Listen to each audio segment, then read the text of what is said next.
নমস্কার। আজ 22শে শ্রাবণ। কবিগুরুর উদ্দেশ্যে আমার একটি ছোট্ট নিবেদন। প্রশ্ন: ভগবান, তুমি যুগে যুগে দূত পাঠাইছ বারে বারে দয়াহীন সংসারে।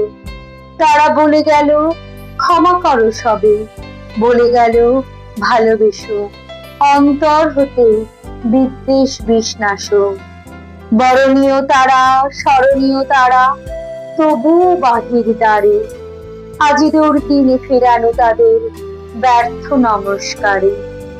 আমি যে দেখেছি গোপন হিংসা, কপট রাত্রি ছায়ে হিনেছি নিঃস্ব হায়।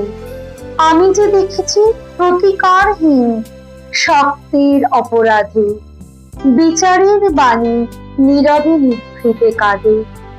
আমি যে দেখিনি তরুণ বালক উন্মাদ হয়ে ছুটে কি যন্ত্রণায় মরেছে পাথরে নিষ্ফল মাথা কুটে।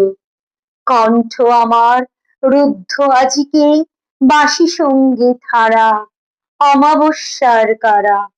লুপ্ত করেছে আমার ভুবন দুঃস্বপ্নের তলে।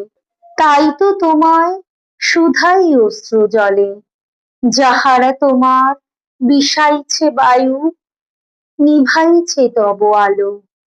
তুমি কি তাদের ক্ষমা করিয়াছ?